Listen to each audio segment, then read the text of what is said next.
The voicemail plays for the third time, and I still can't make it sound different. Emma's voice has that careful, rehearsed quality, like she wrote it down first, maybe even practiced it in front of a mirror. Mom, I need you to understand. It's better if you don't come. To the wedding. I know this is hard, but it's what I need right now. Please respect that. My hand rests on the vase I've been working on for 2 weeks, peacock blue glaze, still wet under my fingertips. It's the color Emma loved when she was little, the color she'd point to in every store, every sunset, every bird that landed in our backyard. I'd planned to give this to her as a wedding gift. Something handmade. Something that said, I see you, I remember you, I've been here all along. The pottery wheel sits silent now, clay dust settling on the studio windows like fine snow. Outside, October light slants through the trees, golden and indifferent. I delete the voicemail. Then I immediately regret it and check my deleted folder to make sure I can still retrieve it, as if I might need evidence later that this actually happened. It did, though. My daughter uninvited me to her wedding. I try to rewind to where this started, not the wedding, but the distance. Was it after the divorce? After Tom remarried Linda 3 years ago and suddenly had a ready-made family with her 2 college-age sons, a restored Victorian in the suburbs, and a wife who knew how to host book clubs? Or was it earlier? During all those years, I worked double shifts at the hospital and weekend studio time to pay for Emma's tuition, when I was too tired to notice she'd started calling less, visiting less, needing me less. There's a memory that surfaces unbidden. Emma at 7, sneaking into the kitchen with my old finger paints. She'd covered half the wall in swooping blue arcs, peacock blue, of course, and when I found her, she'd frozen with the brush midair, waiting for me to yell.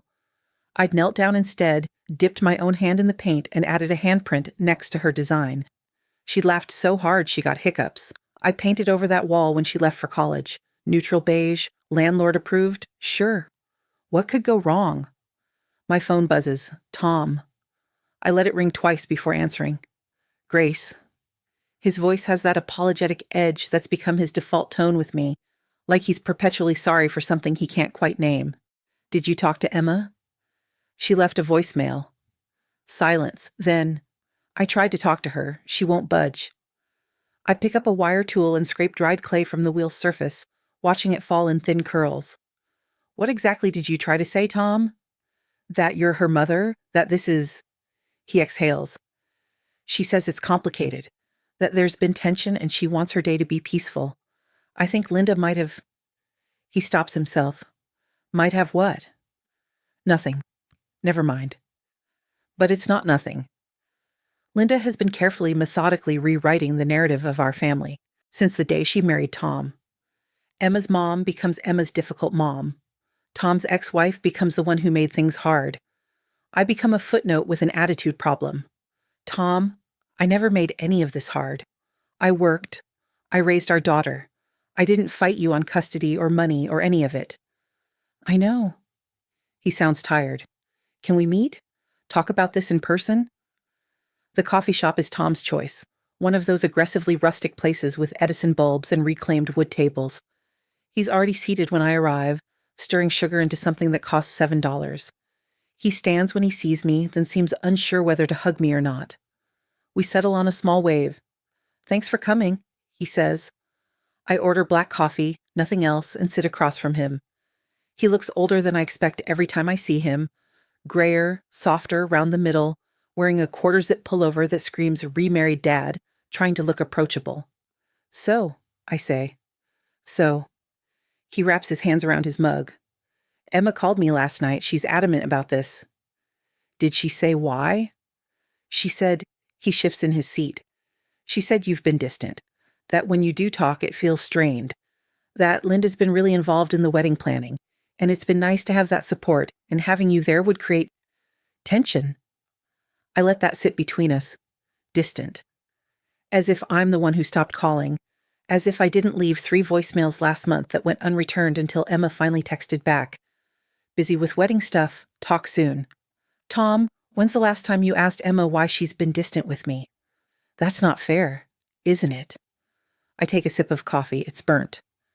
You remarried someone who hosts your daughter for holidays, who takes her dress shopping, who apparently has opinions about whether I should attend my own child's wedding, And you're asking me to respect Emma's wishes without asking where those wishes came from. He flinches. Linda's been good to Emma. I'm not saying she hasn't. I am saying that, actually, but I'm trying to be measured. I'm saying there's a difference between being good to someone and replacing their mother. No one's trying to replace you. The Edison bulbs flicker. Somewhere behind the counter, a milk frother screams, "Tom, I'm going to ask you something, and I need you to be honest." I lean forward. If Linda had a daughter who uninvited her to a wedding, what would you tell Linda to do? He opens his mouth, closes it, looks into his mug like the answer might be floating there among the sugar granules. Exactly, I say. We sit in silence for a moment. A couple at the next table laughs at something on their phone. Outside the window, someone walks by with a golden retriever, and I think about the dog Emma always wanted growing up, the one I could never afford or make time for. Grace. Tom's voice is gentler now, which somehow makes it worse. I think you should respect her decision. She's an adult. It's her wedding. Maybe, after some time... After some time, what? She'll remember I exist? That's not what I meant. Then what did you mean? He doesn't answer. He drinks his $7 coffee and looks at me with something like pity, which I can't stand, so I grab my coat and stand. Thanks for meeting me, I say, which is what you say when you mean the opposite. At home, the invitation is still on my fridge, under a magnet shaped like a tiny paintbrush, a gift from Emma when she was 12, back when she thought my pottery hobby was actually pretty cool, Mom. The cardstock is heavy, expensive, cream-colored with gold foil lettering. Mr. Thomas Chen and Mrs. Linda Chen request the honor of your presence at the marriage of Emma Grace Chen to Jacob Michael Rossi. My name isn't on it, not even in small print at the bottom. Just Tom and Linda listed as hosts, as if they're the ones who raised her. I trace the gold letters with my finger. Emma Grace. I gave her that middle name. Grace, after my grandmother, who taught me how to throw pottery on a wheel she kept in her garage, who told me that making something with your hands was a way of making sense of the world. My phone buzzes. Unknown number. I almost don't answer, but something makes me pick up. Grace, this is Diane. Diane Rossi. We met at Emma and Jake's engagement party. I remember her, tall, elegant, maybe mid-60s, with silver haircut and a sharp bob and the kind of presence that makes a room pay attention. We talked briefly about our kids, about how fast time moved, about how strange it felt to watch them build lives we'd only ever be adjacent to. Hi, Diane. Is everything okay? I heard what happened. Her voice is warm but direct. Jake told me Emma uninvited you. I wanted to reach out. I sink onto the couch, suddenly exhausted. That's kind of you, but can we meet for coffee tomorrow? I have an idea. There's something in her tone, not pity, not sympathy exactly, but something firmer. Something that sounds like solidarity. What kind of idea? The kind we should discuss in person. A pause. Trust me on this. I look at the invitation on my fridge, at the peacock blue vase on my studio shelf, at the pale gold dress hanging in my closet still wrapped in dry cleaner plastic, the mother of the bride dress I bought 2 months ago when I still believed I'd be sitting in the front row watching my daughter get married. Okay, I hear myself say. Tomorrow. That night I lie awake tracing the ceiling cracks I've been meaning to repair for 3 years. The house is too quiet. It's been too quiet since Emma moved out for college 8 years ago, but I got used to it, the kind of quiet that becomes its own companion. Tonight, though, it feels different. Heavier, like the silence is waiting for me to make a decision I don't know how to make. I think about all the ways I tried to stay close to Emma after the divorce, the weekly phone calls that turned into bi-weekly, then monthly, the visits that she'd cancel last minute, too much work, too much stress, maybe next time, Mom. The holidays when she'd split her time so carefully, 2 days with me, 4 with Tom and Linda because they have the bigger house and Linda's family comes over. I never pushed. I told myself I was being understanding, giving her space, letting her navigate her new family dynamic without pressure. But maybe that's the problem. Maybe I gave so much space that I disappeared into it. The bedroom still has the furniture from when Emma was in high school. Her bookshelf with the collected works of poets she discovered in her junior year. The desk where she studied for the SATs, stress-eating pretzels and leaving salt crystals on the wood. I kept it all exactly the same, as if she might come home one day and need it. She hasn't spent the night here in 4 years. Morning comes in that dim, hesitant way that makes October feel like the earth is already practicing for winter. I stand in front of my closet, hand hovering over the gold dress. It's beautiful, simple, elegant, the kind of thing you wear when you want to be present but not showy. I'd tried it on in the store and sent Emma a photo. She texted back a thumbs-up emoji. That was it, just the emoji. I should have known then. I pull on jeans and a sweater instead, something easy, and drive to the coffee shop where I'm meeting Diane. She's already there, sitting in a corner booth with 2 cups in front of her. "I got you an Americano," she says as I slide in. "You seem like an Americano person." "That obvious?" "I'm a pretty good reader of people." She smiles, but it doesn't quite reach her eyes. There's something underneath, something familiar. Pain, maybe. Or old anger that's learned to behave itself. "So," I say, wrapping my hands around the cup, "your idea?" Diane pulls out her phone, scrolls for a moment, then turns the screen toward me. It's a photo of a young woman in a graduation cap and gown, standing between Diane and an older man I assume is her ex-husband. The woman's body language says everything. Angled toward the man, smile bright for him, barely acknowledging Diane's presence. "My daughter, Rebecca," Diane says quietly. "This was 5 years ago, her college graduation. She told me 2 days before that she didn't want me to come.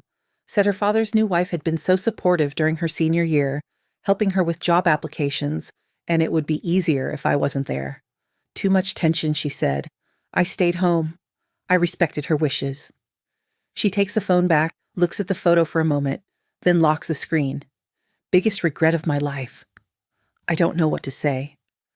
The coffee shop hums around us, espresso machines, low conversations, someone's laptop playing music too loudly through cheap speakers. "I'm sorry." I finally manage. "Don't be sorry. Be smart." Diane leans forward, and there's steel in her voice now. "Emma uninvited you, but she didn't uninvite me. I'm the groom's mother? I have every right to be there. And here's what I'm thinking. We walk in together?" The idea hits me like cold water. Diane, not as crashers, not making a scene, just 2 mothers, walking into a wedding we both belong at. She pauses. "You disappear now, Grace, and it becomes the story. The mom who wasn't there. The mom who couldn't show up. Is that what you want Emma to remember?" "I don't want to ruin her day." "Who said anything about ruining it?" Diane's expression softens.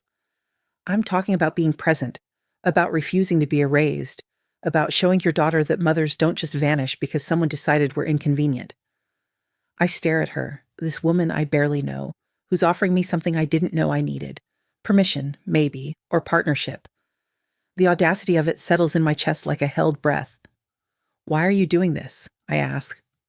"What do you get out of it?" Diane considers the question, stirring her coffee slowly. "Jake mentioned that Emma's been cold to you for months, that Linda's been whispering about you being difficult, making it sound like you're the problem. My daughter did the same thing to me, let her stepmother rewrite history until I was the villain in a story I didn't recognize." She looks up. "I couldn't fix it with Rebecca. Maybe I can help you not make my mistake. What if Emma never speaks to me again? What if she already isn't?" The question lands. I think about the last real conversation I had with Emma. Not texts, not quick phone calls where she's clearly multitasking, but an actual conversation. I can't remember, maybe last Christmas? We'd made small talk about her job, her apartment, her wedding plans that were just starting. She'd asked about my pottery, I'd asked about Jake. We performed daughter and mother for 30 minutes, and then she said she had to go. Linda was waiting to help her look at venues. "I need to think about it," I say. "Of course." Diane pulls out a card, her personal number written in neat handwriting. "You have 4 days, that's when the wedding is. Saturday, 2 o'clock, at that restored barn up in Stonebridge. You know the one?" I nod. "If you decide you want to do this, text me Saturday morning.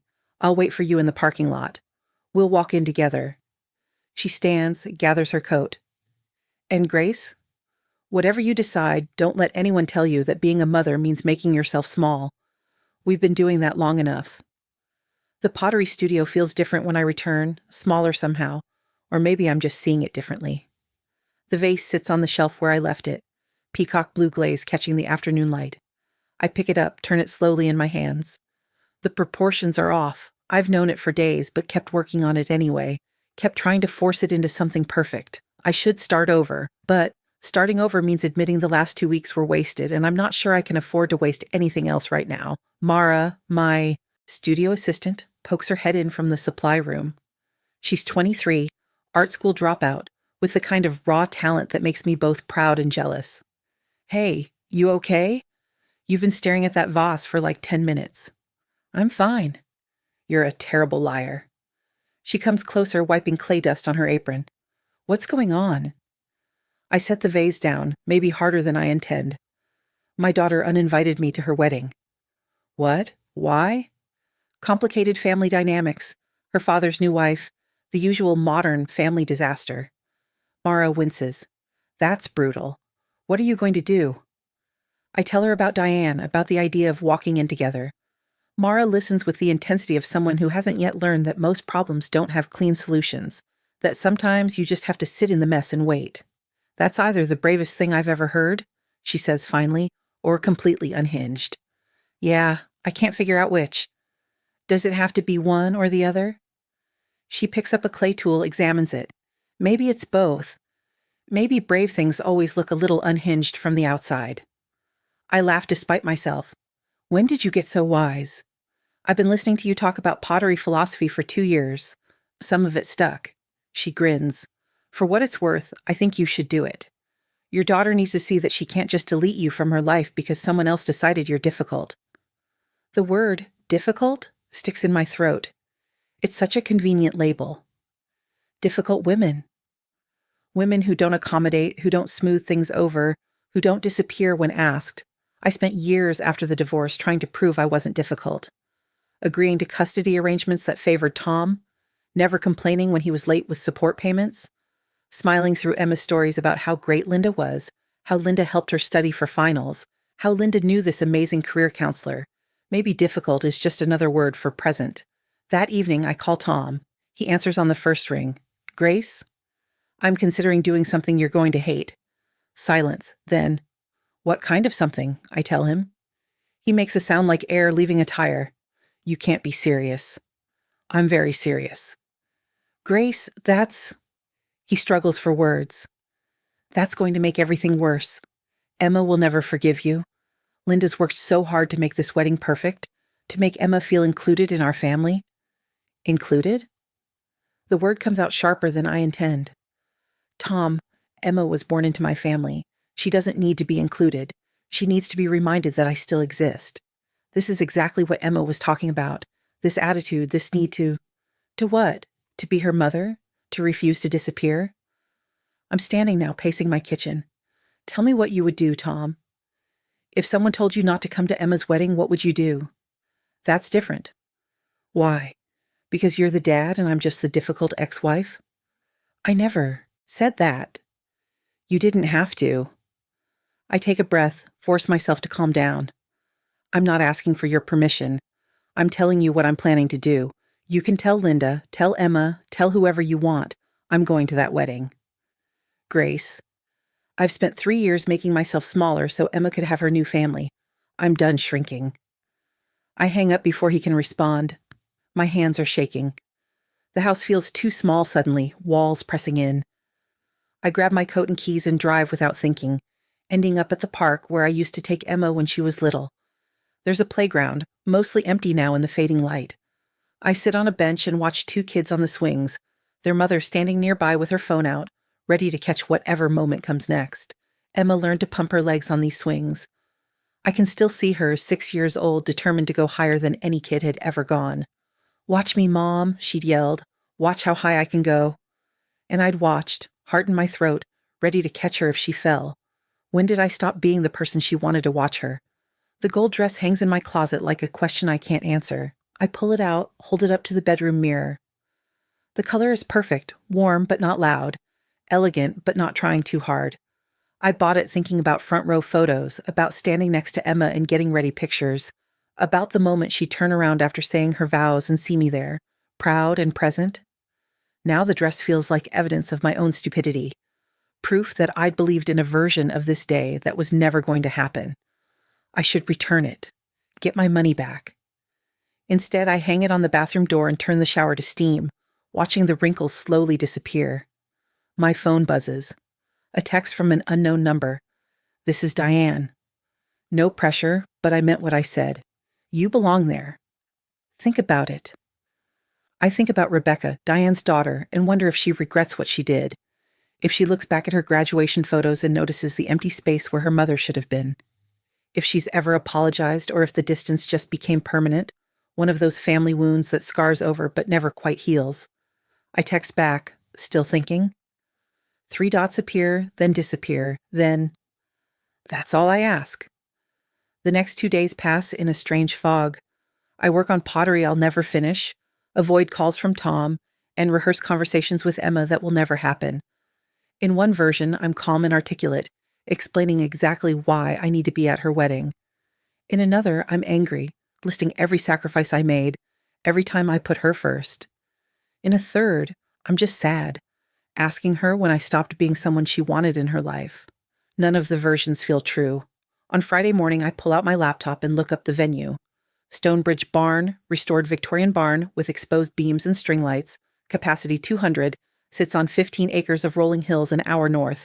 The website shows happy couples against sunset backgrounds, promises of rustic elegance and unforgettable moments.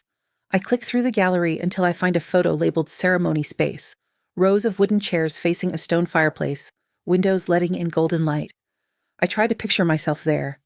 Not front row, maybe not even close, but there, present, witnessing. The word Diane used echoes, "You belong there." Do I? Saturday morning arrives cold and clear, the kind of October day that feels like a gift and a warning at the same time. I stand in my kitchen at 6 a.m., coffee growing cold in my hands, staring at Diane's number on my phone. The dress is already on. I did that first, before I could overthink it. Pale gold silk, simple heels, hair pulled back the way I wore it at Emma's graduation. I look like someone's mother. I look like I belong at a wedding. I look terrified. My finger hovers over Diane's contact. All I have to do is text her. One word. Yes. That's it. That's all it takes to set this in motion. But then what? Emma will see me. She'll be shocked, maybe angry, maybe hurt. Tom will panic. Linda will make some pointed comment. Everyone will whisper. I'll become the story of the wedding, the mother who showed up uninvited, who couldn't respect boundaries, who made it all about herself. Except it isn't about me. It's about refusing to be erased. It's about showing up even when you're not wanted, because sometimes love means being present even in your absence would be easier. Diane was right. I've been making myself small for too long. I text Diane at 7 a.m. I'm in. Her response comes immediately. Good. See you at 1:30 in the parking lot. Wear something that says I belong here. I almost laugh. The dress already says that. Or at least it tries to.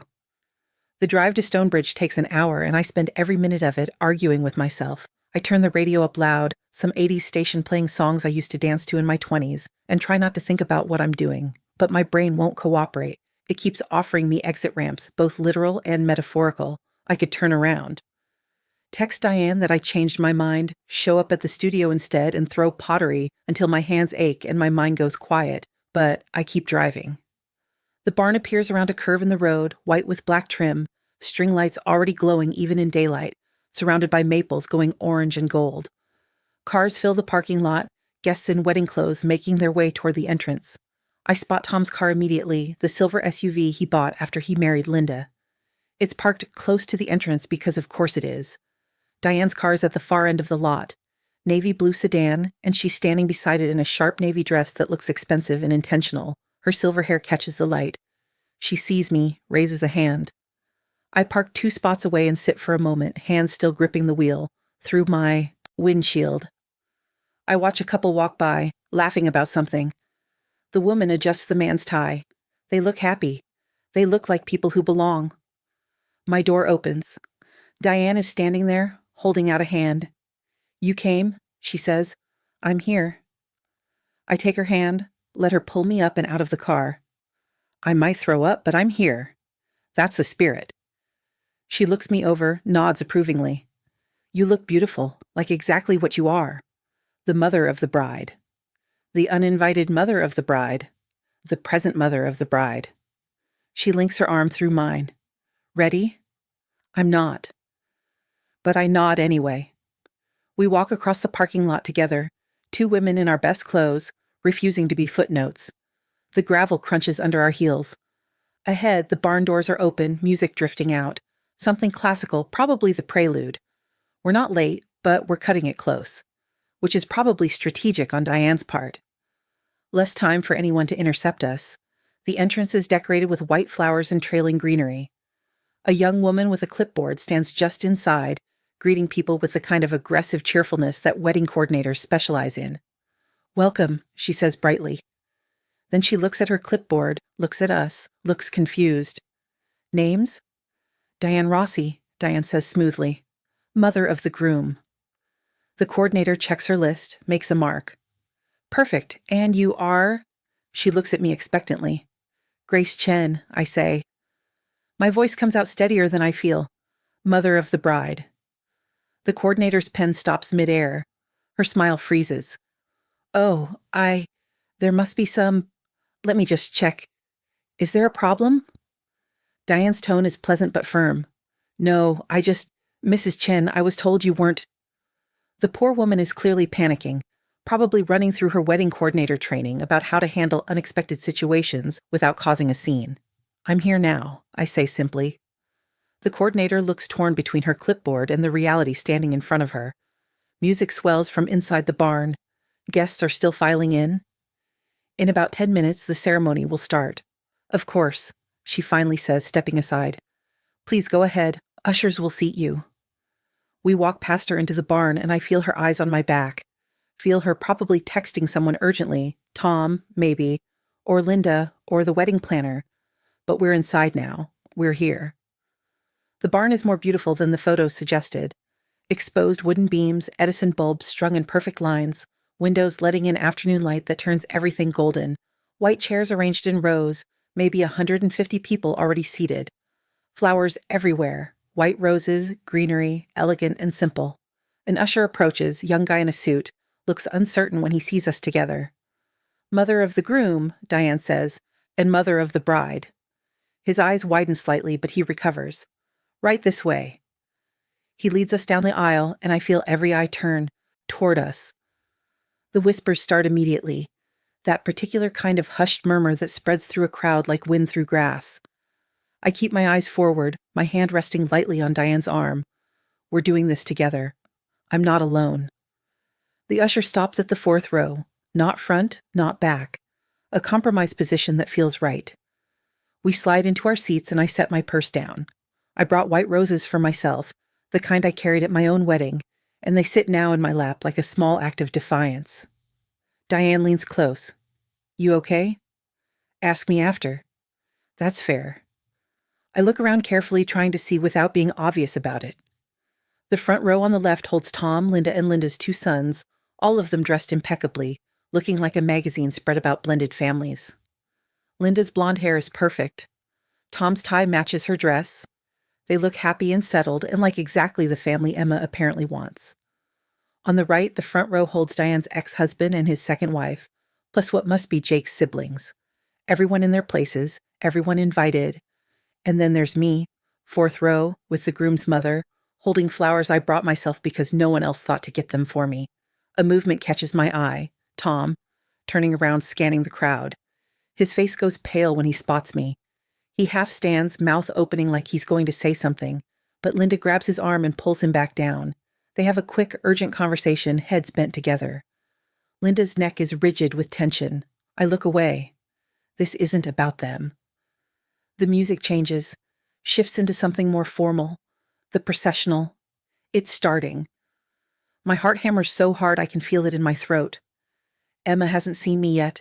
She's probably in the bridal suite right now, getting final touch-ups, nervous and excited and completely unaware that her mother is sitting in row 4, waiting to witness her daughter's wedding, whether she wants me here or not.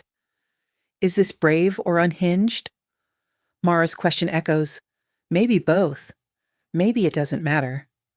The bridesmaids come first, 3 young women in dusty rose dresses walking slowly down the aisle.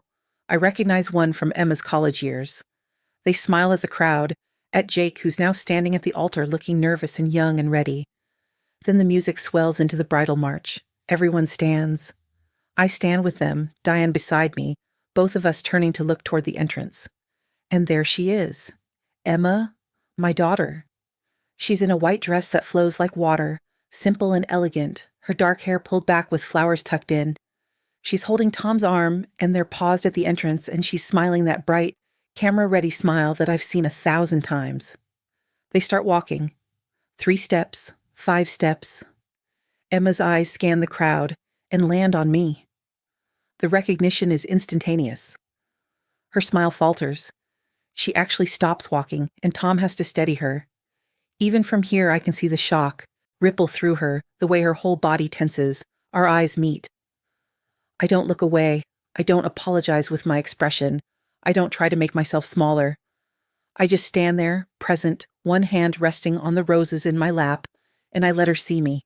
I'm here. I showed up. I'm witnessing this moment because I'm your mother, and that doesn't stop just because it's inconvenient. Emma's mouth opens slightly. Tom whispers something to her, probably keep walking. Everyone's watching. And after a moment that feels like an hour, she does. She walks down the aisle, but her eyes keep darting back to me, shock and confusion, and maybe anger all competing on her face. They reach the altar. Tom hands her over to Jake with that ceremonial tenderness fathers practice for this moment. Jake takes Emma's hand and whispers something that makes her nod, try to smile, refocus. But her eyes slide back to me one more time before the officiant starts speaking. I sit down when everyone else does. Diane's hand briefly touches mine. Solidarity, support, the reminder that I'm not doing this alone. The ceremony unfolds. The officiant talks about love and commitment, about choosing each other every day, about building a life together. Emma and Jake hold hands, exchange looks, and I can see how much they love each other. It's genuine and sweet, and exactly what I want for my daughter. But Emma keeps glancing at me. Small, quick looks that she tries to hide. She stumbles once during her vows, just a single word that comes out wrong, and has to start the sentence over. Jake squeezes her hands, patient and kind, and she recovers. Around me, I hear whispers. I catch fragments. Is that? I thought she wasn't. Did Emma know? Let them whisper. I'm here. The officiant pronounces them married. Emma and Jake kiss. Everyone applauds. They walk back down the aisle together, beaming, and when they pass our row, Emma's eyes lock on mine for a split second. I can't read her expression. Shock, yes. But underneath that, something else. Something I can't name yet. Then they're past us, heading toward the reception, and Diane leans over and whispers, "You did it. First part done." There's a second part? The reception, where she has to decide whether to talk to you or keep pretending you're not here. Great. My hands are shaking. Any advice? Stay dignified. Don't apologize. You didn't do anything wrong. The barn empties as guests head toward the reception area, another section of the venue set up with tables and a dance floor and more flowers. Diane and I hang back, let the crowd thin. You know, I say quietly, I have no idea what happens next. Neither did I when I decided to help you. Diane smiles, but that's okay. Sometimes the right thing feels terrifying precisely because it matters. We walk together toward the reception, two mothers who refuse to be footnotes, and I think about Emma's face when she saw me. The shock, yes, but also something else. Recognition, maybe, or the beginning of understanding. I'm here. I showed up. Whatever happens next, at least there's that. The reception space is strung with more lights than stars. Tiny bulbs wrapped around beams, candles on every table, everything designed to make the room glow. A band sets up in the corner, testing microphones. Guests mill around, finding their table assignments, and I realize with a cold clarity that Diane and I probably aren't on the seating chart. There, Diane says, nodding toward a table near the edge of the room. Not hidden, but not central. The kind of spot that says present, but not imposing. We claim 2 seats and settle in like we belong there because we do. A waiter comes by with champagne. I take a glass and immediately set it down, afraid my shaking hands will give me away. Around us, conversation hums, people catching up, complimenting the venue, talking about how beautiful the ceremony was. No one mentions the moment when Emma stopped walking, or maybe they're being polite. The bride and groom enter to applause, and Emma's smile is back in place, radiant, practiced. She and Jake make their rounds, greeting tables, accepting hugs and congratulations. I watch her move through the room like a choreographed dance. She's always been good at performing happiness, even when she doesn't quite feel it. She avoids our side of the room entirely. 20 minutes pass, 30. The first course arrives, some kind of autumn salad with cranberries and goat cheese. I push it around my plate, not tasting anything. She's going to have to acknowledge you eventually, Diane says quietly, or she'll just pretend I'm not here until I leave. You're not leaving. I'm not. But sitting here, watching my daughter actively avoid my presence at her own wedding, makes me question everything. Maybe Tom was right. Maybe this was selfish. Maybe I've just guaranteed that Emma will never speak to me again, that this fragile thread between us will finally snap completely. A shadow falls across the table. I look up, expecting another waiter, and instead find Jake standing there. Emma's new husband. He's tall, kind-faced, still in his ceremony nerves, but starting to relax into the day. Mrs. Chen, he says. Then he looks at his mother. Mom. Diane stands, pulls him into a hug. Beautiful ceremony, sweetheart. Thanks. He releases her, then turns to me. His expression is harder to read. I'm glad you're here. The words hit me unexpectedly. You are? Emma doesn't know it yet, he says carefully, sitting in the empty chair beside me. But she will? He glances across the room to where Emma is laughing with bridesmaids, determinedly not looking our direction. This is hard for her? I know. No, I mean... He hesitates, choosing words. Linda's been really involved. Like, really involved. At first it was nice, you know. Emma needed help with planning, and her mom... He stops himself, looks embarrassed. I mean, you weren't... She said you weren't available much? I was working. The words come out defensive. I called. She didn't answer. I know, I told her that. Jake runs a hand through his hair. Look, I don't want to get in the middle of this, but Linda's been saying things about how you didn't approve of the wedding, how you were always critical, how it would be easier if... He trails off. If I wasn't here? Yeah. He meets my eyes. Emma believed her, or wanted to believe her. It was easier than dealing with whatever's actually going on between you two. I absorbed this. Linda's whisper campaign, turning me into the difficult ex-wife, the critical mother, the one who makes things complicated. And Emma, exhausted from wedding planning and wanting peace, choosing to believe it rather than question it. Jake, I say quietly, I never said I didn't approve. I was excited for you both. I was waiting for Emma to include me. I know that now. He glances back at Emma again. Give her time. She's in shock, but she's not stupid. She'll figure it out. He stands, squeezes his mother's shoulder, then walks back toward Emma. I watch him whisper something to her, watch her tense and shake her head. Whatever he said, she's not ready to hear it. Diane leans close. That's a good man.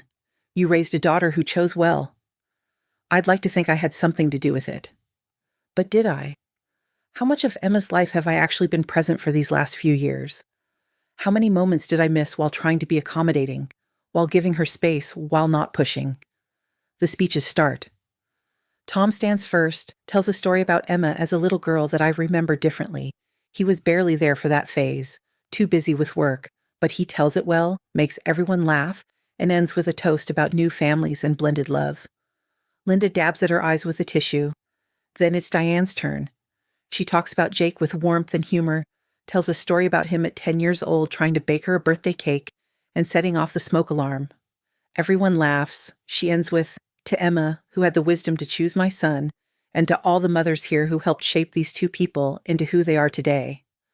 Her eyes meet mine when she says it. Around the room, people toast. I lift my untouched champagne glass and drink. No one asks me to speak. I'm not on the program. I'm barely on the guest list. Dinner continues. The band starts playing, soft background music that will build toward dancing later. I watch Emma and Jake cut the cake, feed each other bites while everyone applauds. Emma laughs at something Jake says, and for a moment she looks genuinely happy. Young, free of whatever weight she's been carrying. Then her eyes drift toward our table again, and the weight settles back. An hour into the reception, Linda appears. She's held herself together admirably, but I can see the tension in her shoulders, the tight set of her jaw. She stops at our table, hands clasped in front of her like she's restraining herself. Grace. Her voice is low, controlled. Can we talk? Outside? Anything you need to say, you can say here. Fine. She leans down slightly, keeping her voice just above a whisper. You're embarrassing her. This is Emma's day, her one day, and you've made it about you. I'm sitting quietly at a table, Linda. I'm not making anything about anything. You showed up uninvited. You're causing a scene. The only person causing a scene is you, right now. Diane clears her throat. Linda, was it? Perhaps you should rejoin your family. I'm sure Tom is wondering where you went. Linda's eyes flash. She straightens, smooths her dress. This isn't over. I think it is, I say evenly. She walks away stiff-backed, and I realize my hands are clenched in my lap. Diane reaches over, pats my arm. Well done? I feel like throwing up. That's how you know you're doing the right thing. The band shifts into dance music. Jake leads Emma onto the floor for their first dance, and they move together easily, naturally. He whispers something that makes her smile, a real smile, not the practiced one. They look good together. They look happy.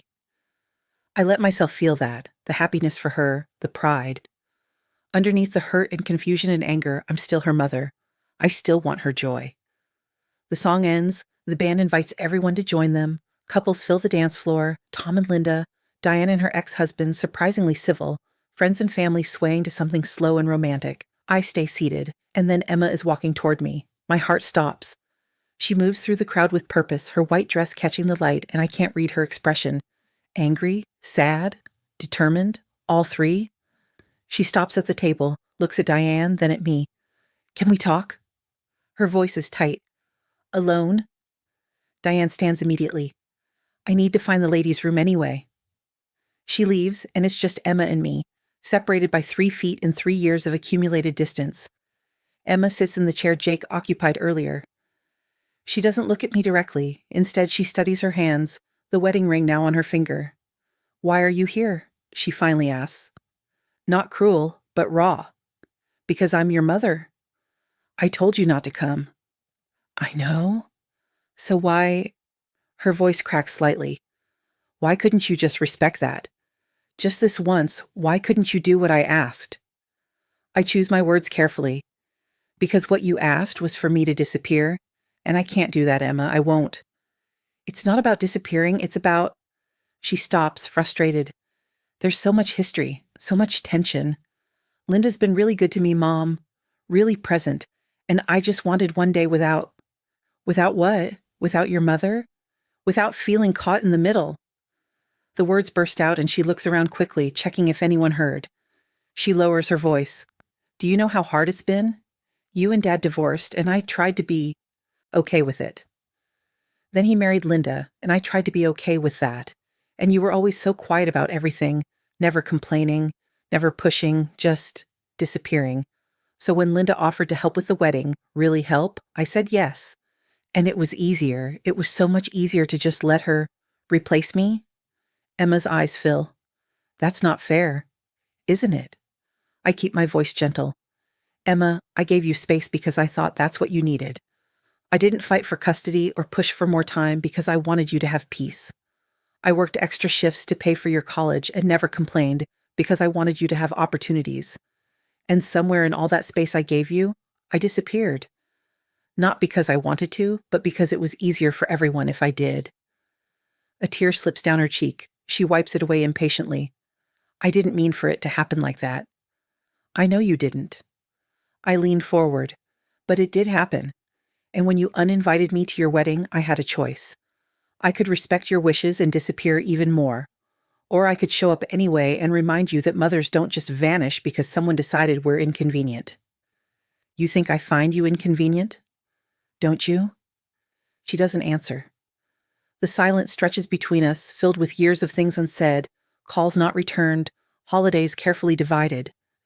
The band plays something upbeat. On the dance floor, people laugh and spin. The wedding continues around us, but in this moment, it's just Emma and me, finally talking. Linda told me you didn't approve, Emma says finally, that you thought I was too young, that you didn't like Jake. Linda lied. I know that now. Emma's voice is small. Jake told me what you said when you got here, about being excited for us, about waiting for me to include you. She looks up, meeting my eyes for the first time. Why didn't you tell me what Linda was doing? Would you have believed me? She flinches. Probably not. Exactly. You needed to figure it out yourself. I pause. Emma, I'm not trying to compete with Linda. I'm not trying to make you choose. I just need you to know that I'm still here. I've always been here, even when you couldn't see me. More tears now, and she doesn't bother wiping them away. I'm sorry. I'm so sorry, Mom. I didn't mean to. I just got so caught up in everything, and Linda made it so easy, and you were always so understanding about everything that I thought. That I didn't care? That you'd moved on? That you were fine without me? The words break something in me. Emma, sweetheart, I have never been fine without you. You're my daughter. That doesn't stop just because you grow up or get married or build a life I'm not always part of. She's crying now. Quiet tears that streak her makeup, that make her look young again, like the 7-year-old finger painting my kitchen wall in peacock blue. I messed up, she whispers. We both did.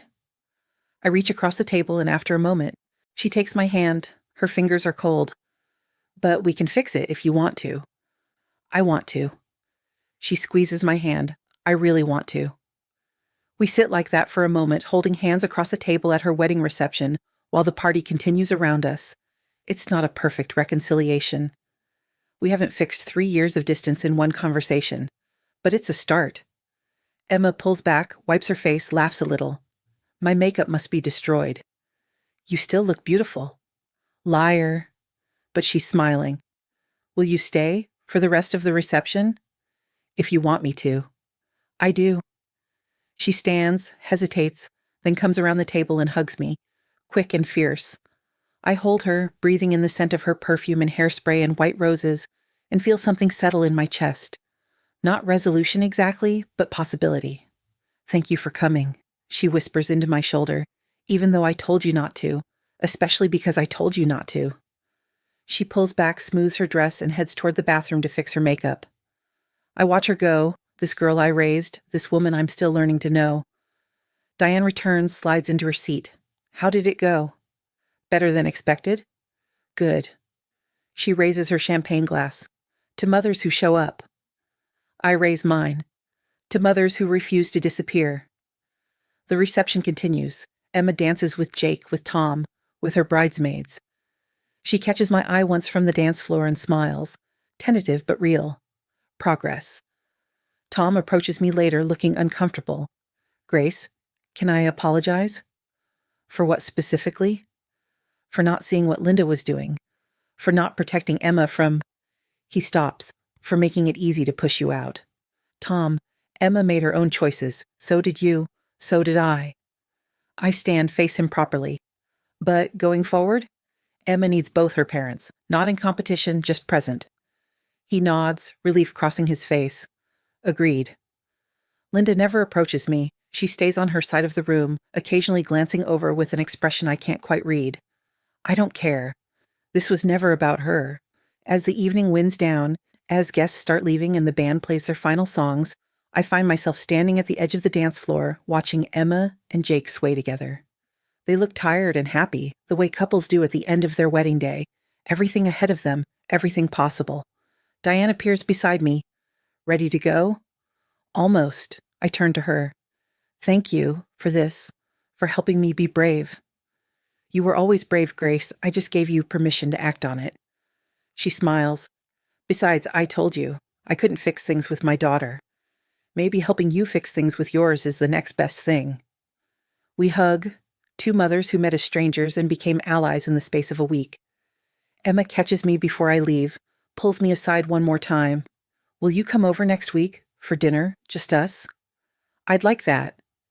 And Mom? She takes a breath. I want to hear about the pottery, about everything I've missed. I want to know what's actually going on in your life, not just the version where you pretend everything's fine. Deal. But same goes for you. She laughs. Deal. I drive home alone, still in the gold dress, exhausted and wired and feeling something I haven't felt in years. Hope, maybe, or just the absence of that persistent low-grade grief that's been following me around since the divorce. At home, the pottery studio waits. I turn on the lights, look at the peacock blue vase, still sitting on the shelf where I left it. The proportions are off, the glaze is uneven in places. But it's mine. I made it. And maybe that's enough. I don't start over. Instead, I pick up a fine brush and add details. Small, careful touches that won't fix the imperfections, but will make them intentional. I work until my hands steady, until the motion becomes meditative, until the vase transforms from a failed attempt into something else, something honest. When I finish, near midnight, I step back and look at it properly. It's flawed, it's beautiful. It's exactly what it needed to be all along. I carry it to the window, set it on the sill where the moonlight catches the blue glaze and turns it luminous. In the morning, I'll take it to Emma's apartment.